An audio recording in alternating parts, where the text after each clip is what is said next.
Hello everyone, I hope कि आप सभी अच्छे होंगे। आज हम पढ़ रहे होंगे चैप्टर नंबर 5, इसका रिमेनिंग पोर्शन। चैप्टर नंबर 5 का पार्ट 1 हम लोगों ने अपलोड कर दिया है। आज हम पार्ट 2 पढ़ेंगे, जो उसका रिमेनिंग पोर्शन था। वैसे तो ये सेमेस्टर 1 का सिलेबस है, लेकिन आगे जो आप प्रोग्राम्स बनाएंगे, आगे जो आप पढ़ेंगे, उसमें इन सब चीज़ों का यूज होता है, जिससे आपको आसानी रहे आगे। इसके लिए आप ये चैप्टर पढ़ लीजिए। अगर आप पहले भी पढ़ चुके हैं तो आप स्किप कर दीजिए, नहीं पढ़े हैं तो देख लीजिए, दोबारा भी देख सकते हैं, आपका रिवीजन हो जाएगा। स्टार्ट करते हैं। इस चैप्टर का नाम है यूजर डिफाइंड मेथड्स। मेथड्स के बारे में हम पढ़ रहे होंगे, यूजर डिफाइंड मेथड्स के बारे में। एक एग्जांपल देख लेते हैं, उससे हमें पता चलेगा कि मेथड वर्क कैसे कर सकते हैं। इस एग्जांपल में दो मेथड्स हैं, एक का नाम स्क्वायर है, दूसरे का नाम डिस्प्ले है। स्क्वायर वाला रिटर्न टाइप का है, मतलब ये एक वैल्यू रिटर्न करेगा। इसलिए स्क्वायर के जस्ट पहले इंट लिखा हुआ, मतलब ये इंट वैल्यू रिटर्न करेगा। लेकिन नीचे वाले मेथड में वाइड लिखा है, मतलब वाइड है तो ये कोई भी वैल्यू रिटर्न नहीं करेगा। रिटर्न का मतलब हुआ कि एक वैल्यू जो कैलकुलेट होगी, इसमें जो एक वैल्यू कैलकुलेट होगी वो रिटर्न होके जहाँ पर आप इस मेथड को कॉल करेंगे वहाँ पर वैल्यू ये भेजता है, उसे ही रिटर्न करना बोलते हैं। हमने पहले एक फंक्शन बना लिया। वो फंक्शन क्या करता है, कोई भी एक वैल्यू को लेता है, उसके बाद उसका स्क्वायर कैलकुलेट करता है, उसके बाद रिटर्न कर देता है। नीचे वाले फंक्शन से हमने एक नंबर भेजा है जो स्क्वायर कैलकुलेट करके वापस करेगा। क्या हुआ कि हमने एक फंक्शन बना लिया जो स्क्वायर करता है। अब जितनी बार भी हम कॉल करेंगे उतनी बार स्क्वायर होके मिल जाएगा, हमें बार बार स्क्वायर करना नहीं पड़ेगा, हमें सिर्फ कॉल करना रहेगा। ये क्या करता है, काफ़ी ज़्यादा आसान कर देता है चीज़ें। पहला फंक्शन स्क्वायर कैलकुलेट करता है, दूसरा फंक्शन एक नंबर भेजेगा और उसके बाद स्क्वायर को डिस्प्ले कर देगा। System dot out dot println, ये लाइन है डिस्प्ले करने की या फिर प्रिंट करने की। इसमें देखते हैं, सबसे पहले हमने देखते हैं इस प्रोग्राम में हो क्या रहा है। सबसे पहले फंक्शन में कोई वैल्यू तो है नहीं, तो पहला वाला फंक्शन तो अभी एग्जीक्यूट नहीं होगा। दूसरे वाले फंक्शन पे आते हैं। एनओ की वैल्यू 5 है, result is equal to square और ब्रैकेट में एनओ, ये कॉलिंग की लाइन है। इससे क्या हुआ, हमने उस पहले वाले फंक्शन को कॉल किया। अगर आप फंक्शन का नाम लिखेंगे और ब्रैकेट में वैल्यू डाल देंगे, या जितने पैरामीटर हैं प्रीवियस वाले फंक्शन में, जितने पैरामीटर हैं उतनी वैल्यू आप डाल सकते हैं। स्क्वायर वाले फंक्शन में एक पैरामीटर है a, तो हम एक वैल्यू डालेंगे। स्क्वायर में हम no डाल रहे हैं, no की वैल्यू 5 है। इस लाइन से क्या होगा, पिछले वाले फंक्शन को कॉल किया जाएगा, तो उसमें वैल्यू चली जाएगी 5।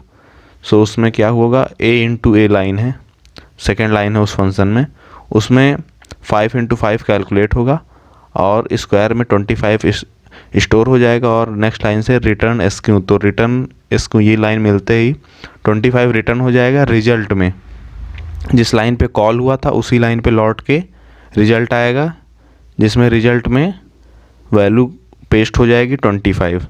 नेक्स्ट लाइन है system dot out dot println, यहाँ पर प्रिंट हो जाएगा स्क्वायर इक्वल टू 25।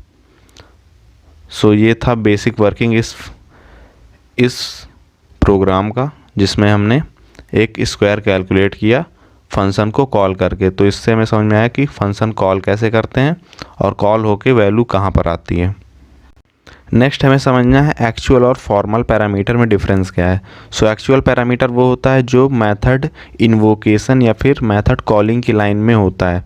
पिछले प्रोग्राम में जो था, एक line result is equal to square और ब्रैकेट में एनो। जब हम ब्रैकेट में कोई वैल्यू ऐसे रखते हैं उसे हम पैरामीटर ही बोलते हैं। वो कॉलिंग वाली लाइन थे, उस लाइन में एनो था, वो एक्चुअल पैरामीटर है। और उससे पहले वाले फंक्शन में जो डिफ़ाइन किया था हमने फंक्शन, उसी फंक्शन में डिफिनीसन वाली लाइन में हमने एक पैरामीटर डाला था इंट a, वो क्या हुआ, वो फॉर्मल पैरामीटर हुआ। यहाँ से आप समझ सकते हैं, जो parameter which appear in method invocation line उसे एक्चुअल पैरामीटर बोलते हैं, और parameter which appear in method definition line, method को डिफ़ाइन करने वाली लाइन में, मेथड की फर्स्ट लाइन में जो पैरामीटर्स होते हैं उसे हम फॉर्मल पैरामीटर बोलते हैं। नेक्स्ट हमारा टॉपिक है पास बाय वैल्यू और पास बाय रेफरेंस में डिफरेंस समझना है। जब value of actual parameter are copied to formal parameter, सबसे पहले समझ लीजिए कि एक्चुअल और फॉर्मल क्या होता है, इसको ध्यान से देख लीजिएगा। एक्चुअल जो होते हैं वो मेथड इन्वोकेशन की लाइन में होते हैं, फॉर्मल जो मेथड डिफिनीशन में लाइन में होते हैं। When the values of actual parameter are copied to formal parameter, so जब फॉर्मल पैरामीटर में कॉपी हो जाता है, so method creates copy of argument and use them. So जब वैल्यू NO की गई थी ऊपर, तो वहाँ पर उसको A में कॉपी कर लिया गया था। तो ये पास बाय वैल्यू का है case. So any change in formal parameter does not reflect in actual parameter. So formal parameter में आगे जो चेंजेस होते हैं उसका फ़र्क नहीं पड़ता कि एक्चुअल पैरामीटर में। पास बाय रेफरेंस में क्या होता है कि हम वैल्यू नहीं पास करते, एक्चुअल रेफरेंस पास करते हैं। यानी रेफरेंस का मतलब हुआ कि मेमोरी लोकेशन पास कर देते हैं उस वैल्यू की।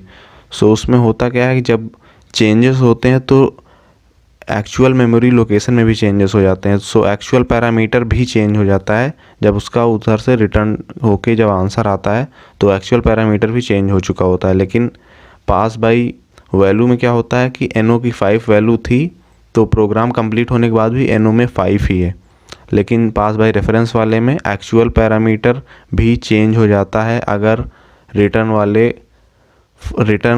वाले फंक्शन में कोई भी चेंजेस होते हैं तो।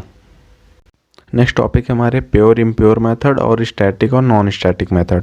सबसे पहले स्टैटिक मेथड देखते हैं। सो method created with static keyword. अगर किसी मेथड में स्टैटिक कीवर्ड लगा है तो वो स्टैटिक मेथड हो गया। जैसे एक एग्जांपल है वाइट डिस्प्ले, ये एक नॉर्मल सा एक फंक्शन है। अगर हमने इसके आगे स्टैटिक लगा दिया, स्टैटिक वाइट डिस्प्ले, सो ये क्या हो गया, ये एक स्टैटिक मेथड हो गया।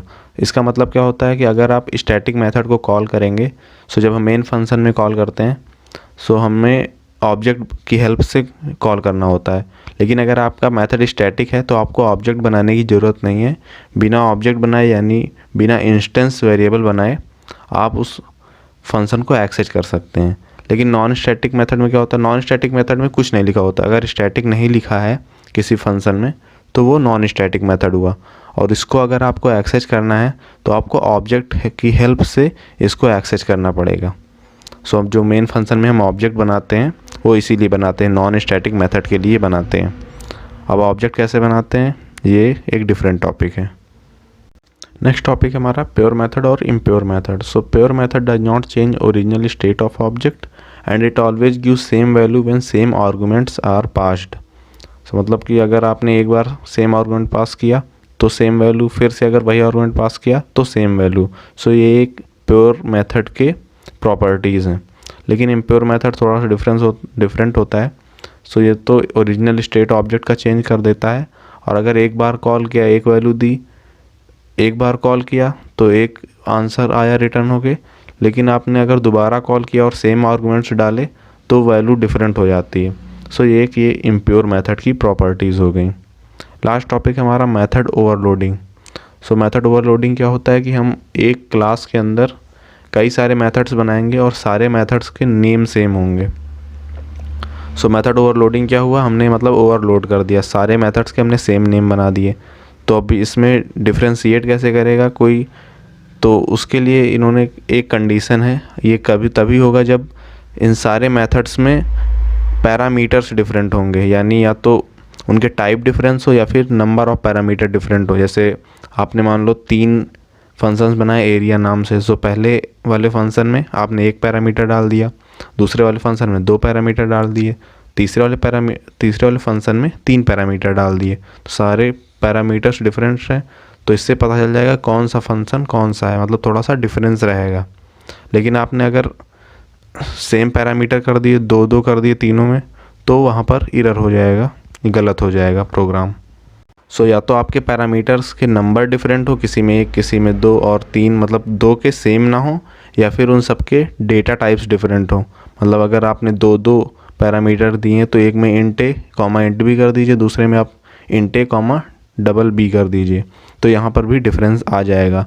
मतलब कि या तो टाइप में डिफरेंस हो या फिर नंबर में डिफरेंस हो, पर थोड़ा सा डिफरेंस होना चाहिए 2 फंक्शंस के बीच में, तो आप मेथड ओवरलोडिंग का यूज कर सकते हैं, मेथड ओवरलोडिंग या फिर फंक्शन ओवरलोडिंग।